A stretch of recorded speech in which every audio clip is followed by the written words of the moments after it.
Time now for Media Watch, a look at what's been making news in the Chinese media. An investigation into the death of a 3-year-old boy whose dead body was found abandoned in a dry ditch on the side of a highway in Guangzhou has said there is no evidence to connect anyone with the case. Zhou Hongdu was severely infected with the H1N1 virus when he was discharged from hospital.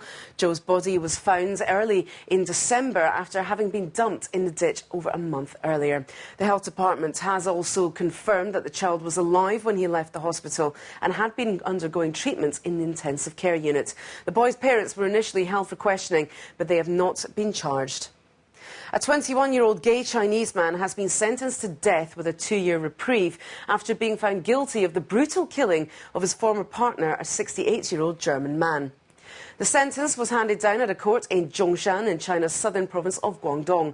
The two men had been in a relationship since January last year, but broke up. They agreed to continue to live together on the condition that the German would stop making passes at the younger Chinese man.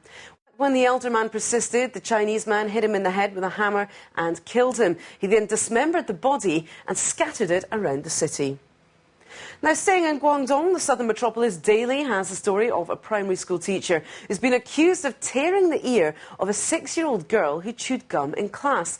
The Wankang school teacher in Shenzhen didn't send the girl to hospital immediately despite the bleeding, and an infection developed. The incident happened when the teacher, Miss Peng, ordered the girl to stop chewing gum. The girl's classmates say that when she did not, Peng tore the girl's ear until it bled and the girl fainted. But despite the injury needing 5 stitches, the teacher told school officials that the girl fainted because she was malnourished.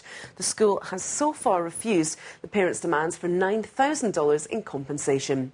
Now, a man in Xi'an has chopped his finger off in protest at being accused of theft. Wang Youpei told police investigators that he saw his colleague Yang Yongfu opening a metal box that belonged to a customer. But both men say they suspect the other had stolen the jewellery reported missing by the owner. They blamed each other until Wang, in a frenzy, grabbed a kitchen knife and chopped off the first finger of his left hand.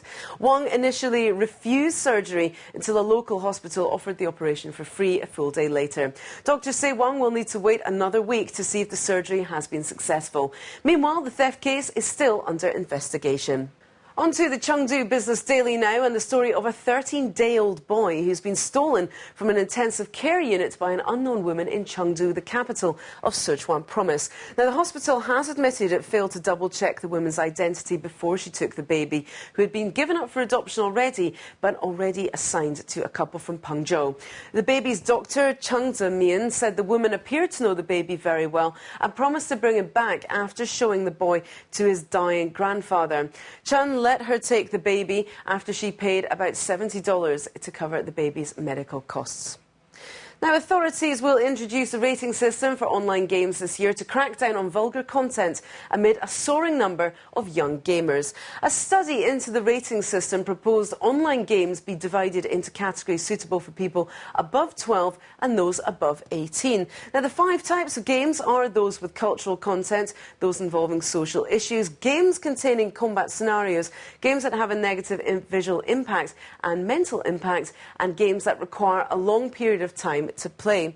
Experts estimate China's online gaming market last year accounted for $4 billion, around 1/3 of the global market. A recent post on Tsinghua University's online message board has been making waves in the Chinese media. The post, made by a student calling himself Puppy XY, claimed that his girlfriend had slept with an older student from the same university in return for him completing her C programming language homework assignment. As a result, the poster said he'd split with his girlfriend, who's been drawing the ire of net users across the nation. Scandal has even been dubbed Tsinghua University's C language gate by Wegfolk. And finally, the website men.2.com.cn carries a series of photos which have been doing the rounds on Hong Kong's internet forums. A scantily clad woman was pictured pole dancing and doing other gymnastic feats in a Hong Kong subway car. And while the woman in question is fast becoming famous, her identity has so far remained a secret. According to Hong Kong police, it's illegal to take photos inside the subway system without permission. An investigation is underway, although it's not known whether it's the woman who's being investigated for illegal acts or the photographer for taking illegal photos. And that's today's Media Watch. In fact, that's all for now from the team here at BON News. Thanks for watching.